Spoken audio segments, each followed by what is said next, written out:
오늘 하나님 주시는 말씀 요한복음 20장 11절부터 23절입니다. 신약성경 184쪽입니다. 요한복음 20장 11절부터 23절입니다. 마리아는 무덤 밖에 서서 울고 있더니 울면서 구부려 무덤 안을 들여다보는데 흰옷 입은 두 천사가 예수의 시체 누였던 곳에 하나는 머리편에 하나는 발편에 앉았더라. 천사들이 이르되 여자여 어찌하여 오느냐? 이르되 사람들이 내 주님을 옮겨다가 어디 두었는지 내가 알지 못하느니라. 이 말을 하고 뒤로 돌이켜 예수께서 서 계신 것을 보았으나 예수이신 줄은 알지 못하더라. 예수께서 이르시되 여자여 어찌하여 울며 누구를 찾느냐 하시니 마리아는 그가 동산지기인 줄 알고 이르되 주여 당신이 옮겼거든 어디 두었는지 내게 이르소서 그리하면 내가 가져가리다. 예수께서 마리아야 하시거늘 마리아가 돌이켜 히브리 말로 라보니 하니 이는 선생님이라는 말이라. 예수께서 이르시되 나를 붙들지 말라. 내가 아직 아버지께로 올라가지 아니하였노라. 너는 내 형제들에게 가서 이르되 내가 내 아버지 곧 너희 아버지 내 하나님 곧 너희 하나님께로 올라간다 하라 하시니 막달라 마리아가 가서 제자들에게 내가 주를 보았다 하고 또 주께서 자기에게 이렇게 말씀하셨다 이르니라. 이날 곧 안식 후 첫날 저녁 때 제자들이 유대인들을 두려워하여 모인 곳의 문들을 닫았더니 예수께서 오사 가운데 서서 이르시되 너희에게 평강이 있을지어다 이 말씀을 하시고 손과 옆구리를 보이시니 제자들이 주를 보고 기뻐하더라. 예수께서 또 이르시되 너희에게 평강이 있을지어다. 아버지께서 나를 보내신 것 같이 나도 너희를 보내노라. 이 말씀을 하시고 그들을 향하사 숨을 내쉬며 이르시되 성령을 받으라. 너희가 누구의 죄든지 사하면 사하여질 것이요 누구의 죄든지 그대로 두면 그대로 있으리라 하시니라. 아멘. 사순절 기간 이렇게 기도드리며 십자가의 은혜를 사모하는 모든 성도님들의 삶에 더욱 하나님 주신 은혜와 또한 사랑에 충만하시기를 주님의 이름으로 축원합니다. 이제 예수의 빈 무덤을 바라보던 마리아가 오늘 보면 이제 11절에 계속 등장을 하고 있는데요. 빈 무덤은 예수님의 부활을 우리에게 말씀해 주고 있습니다. 그러나 그 당시 빈 무덤을 들여다보던 이들은 예수님의 시체를 누군가 가져갔을 것이다 라는 걱정과 또 염려가 있었던 사람들이죠. 그들은 이미 예수님의 십자가의 죽음 앞에서 슬픔과 절망과 좌절을 경험한 이들입니다. 그들에게 예수님의 시신이 없어졌다라는 것은 더 큰 충격일 수밖에는 없었을 겁니다. 오늘 우리가 신앙생활하면서 부활의 주님을 우리는 만났고 부활의 주님과 함께하는 삶을 살고 있는데 혹시나 아직도 우리가 주님의 시신을 잃어버린 이들처럼 또는 예수님의 십자가의 죽음 앞에서 절망하던 이들처럼 우리가 살고 있는 것은 아닌가라는 말씀을 먼저 여러분들에게 드립니다. 부활의 주님을 만나는 기쁨이 있어야 되는데 부활의 주님과 함께하는 은혜가 있어야 되는데 여전히 슬픔과 절망과 고통 가운데 있다면 오늘 부활의 주님을 다시 만날 수 있는 은혜가 우리에게 있기를 주님의 이름으로 축원합니다. 마리아가 무덤 밖에 서서 울고 있더니 울면서 구부려 무덤 안을 들여다보게 되죠. 비어있는 무덤을 다시 들여다보게 되는데 12절에 흰옷 입은 두 천사가 예수의 시체 누였던 곳에 하나는 머리편에 하나는 발편에 앉아 있습니다. 천사들이 오는 마리아를 바라보며 어찌하여 오느냐라고 묻습니다. 마리아가 하는 말이 뭡니까? 내 주님, 사람들이 내 주님을 옮겨다가 어디 두었는지 내가 모르기 때문에 즉 예수님의 시신을 찾아야 되는데 그 시신이 어디에 있는지 알 수 없으니 누가 가져갔는지 알 수 없으니 내가 이렇게 울고 있다라고 고백을 합니다. 여러분 우리도요 오늘 주님을 잃어버리면 이럴 수밖에 없습니다. 주님을 찾아야 되고 주님을 만나야 됩니다. 그리고 주님과 동행해야 됩니다. 14절에 이 말을 하고 뒤로 돌이켜 예수께서 서 계신 것을 보았으나 예수이신 줄은 알지 못하더라 라고 되어 있습니다. 그렇게 그리던 예수님인데 막달라 마리아가 알아채지 못하고 있다는 거죠. 아마도 이 여인의 머릿속에 남아있는 예수님은 어떤 모습이었겠습니까? 십자가에 달려 죽기 직전에 그 고난 받으시고 찢기신 모습, 그리고 십자가에서 그렇게 돌아가시는 모습, 이 여인에게 예수님은 그렇게 기억되고 있을 겁니다.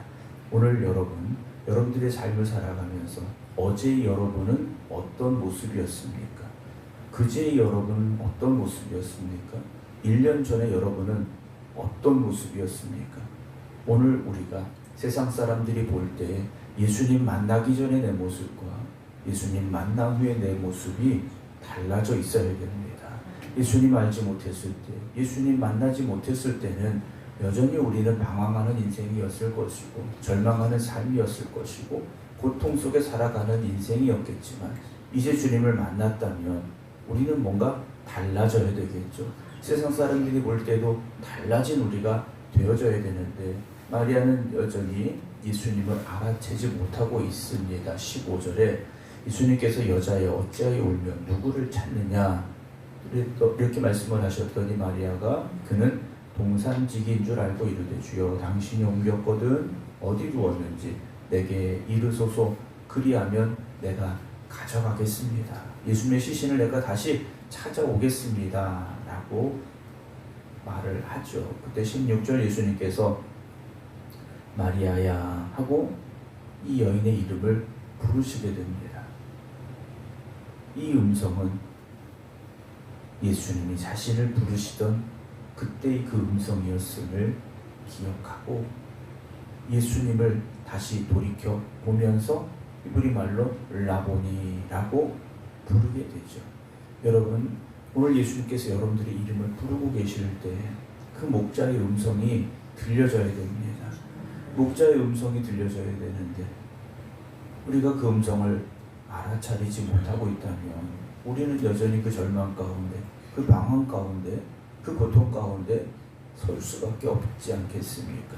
라보니라고 마리아가 대답을 했는데 우리가 보통 이제 라비라고 부르게 됩니다. 어떤 글에 보면 이 히브리 말로 선생님을 부르는 세 가지 단계가 있다고 이야기합니다. 라부, 라비, 라보니.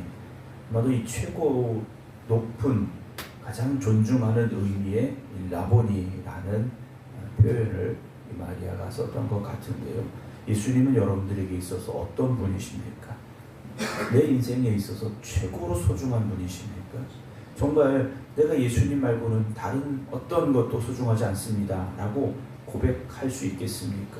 우리는 그렇게 말하면서도 실상은 다른 게 더 중요하고 다른 게 먼저가 되는 경우들이 있지 않습니까? 오늘 예수 그리스도가 여러분들의 인생의 최고의 분이 되기를, 정말로 최고로 소중한 분이 되기를 주님의 이름으로 부탁을 드립니다. 17절 예수님께서 말씀하십니다. 나를 붙들지 말라. 내가 아직 아버지께로 올라가지 아니하였노라. 너는 내 형제들에게 가서 이르되 내가 내 아버지 곧 너희 아버지 내 하나님 곧 너희 하나님께로 올라간다 하라. 마리아에게 사명을 주십니다. 가서 예수님의 형제들에게, 이들이 누굽니까? 이제는 제자들이죠. 주님의 제자들에게 가서 주님의 부활의 이 소식을 전하라 말씀을 하십니다. 이 여인은 이제 어떤 사람이 된 겁니까? 부활의 주님을 전하는 사람이 됐지 않습니까? 주님을 만났더니 부활의 주님을 만나는, 부활의 주님을 그리고 증거하는 사람이 되게 됐습니다. 오늘 여러분, 우리에게 주신 사명도 다른 거 아닙니다. 부활의 주님을 만난 우리가 부활의 주님을 전하고 증거하는 삶을 살아가야 되는데요. 오늘 예수님께서 내 형제들에게 가서 내가 내 아버지 곧 너희 아버지, 내 하나님 곧 너희 하나님께로 올라간다 이렇게 말하라고 말씀을 하시죠. 오늘 하나님은 우리 하나님이 되시지 않습니까? 우리가 예수 그리스도로 말미암아 이제는 하나님의 자녀가 되는 권세를 받은 겁니다. 이제는 우리가 하나님을 아버지라 부르게 되었다라는 것이죠. 오늘도 그 하나님 앞에 여러분 기도하시고 아버지 하나님의 뜻을 온전히 이루어가는 여러분 되시기 바랍니다. 예수님께서도요, 하나님의 뜻을 이루고자 이 땅에 오셨고 십자가에 달려 죽기까지 순종하셨지 않습니까? 오늘도 우리가 하나님을 아버지라 고백한다면 우리 아버지 되신 하나님의 뜻에 순종하는 그 하나님의 뜻을 이루어가는 여러분들이 되어지시기 바랍니다. 18절 막달라 마리아가 가서 제자들에게 내가 주를 보았다 하고 또 주께서 자기에게 이렇게 말씀하셨다 전했다라고 기록을 합니다. 마리아는 자기가 본 그대로 가서 전했습니다. 이미 말씀드렸습니다만 우리가 전도가 어려운 이유가 무엇입니까? 나에게 그런 체험이 없기 때문에, 나에게 그 고백이 없기 때문에 내가 전해야 될 말이 없는 것이고 무엇을 전해야 될지 알지 못하지 않습니까? 우리가 신앙생활하면서 그런 체험과 고백이 있어야 되고 그 고백을 또 그 체험을 여러분 끊임없이 전하는 복음의 증거자들이 되어지시기 바랍니다. 19절에 이날 곧 안식 후 첫날 저녁 때 제자들이 유대인들을 어떻게 합니까? 두려워했다라고 되어 있습니다. 제자들의 마음속에는 여전히 두려움이 있습니다. 자신들의 선생님이 십자가에 달려 죽으셨는데 이제 우리는 어떻게 될 것인가 하는 두려움이 있습니다. 그래서 모인 곳의 문들을 닫았는데 예수님께서 그 닫힌 문을 통과하여 들어오셨다라고 되어 있습니다. 예수님의 이 부활하신 육신은 물론 만져질 수 있고 볼 수 있는 육신이었지만 우리와 똑같은 몸은 아니셨다라는 것을 복음서는 우리에게 전해주고 있는데요. 그렇게 주님께서 오셔서 이 제자들에게 하시는 말씀이 뭡니까? 너희에게 평강이 있을지어다 라고 말씀을 하셔요. 이들에게 평강을 말씀하시고 선포하고 계십니다. 이 평강, 오늘 오면 샬롬은 세상의 것으로는 얻을 수 없는 겁니다. 오늘 그냥 편안히 쉬자, 이런 편안함 정도가 아니라는 거죠. 하나님만이 주실 수 있는 평강입니다. 오늘 우리가 살아가는 이 삶, 여전히 우리는 고난과 슬픔과 절망과 좌절, 어떤 고민, 이런 것들이 끊임없이 우리에게 찾아오고 우리 곁에 있습니다. 그러나 오늘도 주님은 우리에게 말씀하시고 선포하십니다. 너희에게 평강이 있을지어다 라고 말씀을 하셔요. 그런데 이 평강을 선포하신 이후에 뭐라고 말씀하십니까? 아버지께서 나를 보내신 것 같이 나도 너희를 보내노라 그래요. 이들이 이제 나가서 복음을 전하는 복음의 증거자들이 되어야 된다 말씀을 하시죠. 그럼 복음의 증거자들이 되어 나가는 이들의 삶은 어떻겠습니까?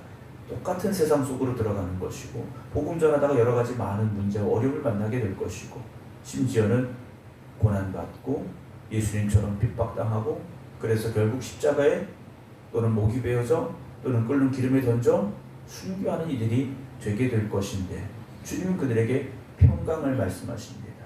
오늘 여러분, 우리의 삶에 문제가 없어져야 평강인 것이 아니라는 거죠. 고민이 사라져야 평강인 것이 아니라는 겁니다. 여전히 세상 속에 살아가는 우리들은 세상의 문제 가운데 그대로 노출될 수밖에 없습니다. 그러나 주님이 우리와 함께 하시기에, 그 부활의 주님이 우리에게 평강을 말씀하셨기에 우리가 그 평강을 또한 누릴 수 있어야 됨을 우리는 고백해야 됩니다. 여러분, 세상의 풍랑 가운데서 흔들리고 또는 그 풍랑 가운데 빠져들 것 같은 상황이라 할지라도 부활의 주님을 바라보시기 바랍니다. 22절에 이 말씀을 하시고 그들을 향하사 숨을 내쉬며 이르시되 성령을 받으라 그러셔요. 이들이 평강을 누려야 되고 또 나가서 복음 전해야 되는데 그런 삶을 살기 위해서 이들은 성령의 충만함을 구해야 되고 성령이 임하셔야 됩니다. 오늘도 우리에게 주님 말씀하십니다. 성령을 받으라 하십니다. 성령을 받으라.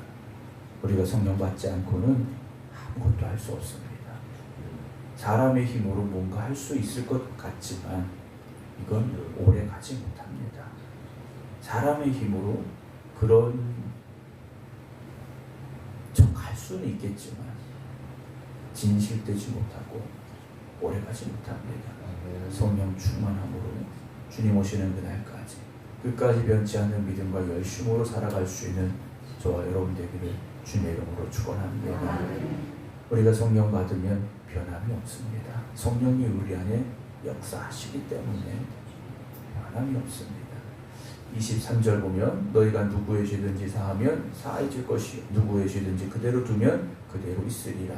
이 말씀을 우리가 잘못 오해하면 제자들이 가서 죄를 사하거나 또 그렇지 않게 할 수 있다라는 말씀으로 우리가 오해할 수 있지만, 이들이 가서 전해야 되는 게 무엇이겠습니까? 예수 그리스도가 구주가 되심을 전하는 겁니다. 예수 그리스도가 구주 되심을 전하고 그들이 그것을 고백하면 주님께서 그들의 죄를 사하여 주시는 것이죠. 그러나 전하지 않으면 어떻게 되겠습니까? 그대로 있을 수밖에 없습니다.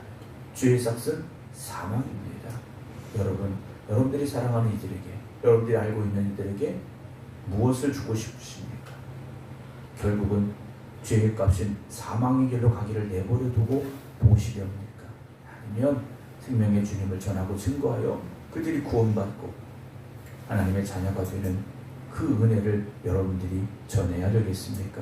오늘도 부활의 주님을 증거할 수 있는 우리 모두가 되기를, 그래서 영혼을 살리는 일에 더욱 힘쓰는 우리 교회가 되기를 주님의 이름으로 축원합니다. 기도하겠습니다. 기도하며 감사함으로 예물 드립니다. 김기일 집사님, 주님께서 택하시고 부르셔서 하나님의 귀한 자녀 삼아 주시고 오늘도 주님 앞에 감사함으로 예물 드리게 해 주시옵사오니 저와 저의 가정을 지켜 주시옵시고 하나님 축복하여 주시옵소서. 오늘도 이 새벽 주님 성전에 나와서 또 각자의 기도의 자리에서 하나님의 말씀을 듣고 함께 결단하며 기도드리는 모든 성도들을 주님 붙잡아 주시옵소서. 부활의 주님을 다시금 만나게 하시고 부활의 주님이 주시는 평강의 복을 누리게 하시고 부활의 주님이 말씀하신 나아가 영혼을 살리고 구원하는 데 더욱 힘쓰는 저희들 되게 하여 주시옵소서. 사순절 기간을 보내고 있습니다. 오직 주님을 향한 저희들의 마음, 저희들의 발걸음이 되게 하시고 주신 사명을 붙잡고 나아가는 저희들 되게 하여 주시옵소서. 주님의 십자가가 우리의 마음속에 다시금 고백되어지게 하시고 십자가의 사랑으로 세상을 바라보며 복음 전하는 일에 더욱 힘쓰는 주님의 일꾼들이 되게 하여 주시옵소서. 오늘도 기도드리는 성도들을 붙잡아 주시옵시고 저들의 심령 가운데 주님 역사하여 주시어서 평강의 복이 있게 하여 주시옵소서. 샬롬의 은혜를 누리게 하여 주시옵소서. 이제는 우리 주 예수 그리스도의 은혜와 아버지 하나님의 극진하신 사랑하심과 성령님의 감동, 감화, 교통, 역사하심이 오늘도 이 성전에서 또 각자의 기도의 자리에서 하나님 앞에 깨어 기도드리는 모든 성도들 위해 이제부터 영원토록 함께 하시기를 간절히 축원하옵나이다. 아멘.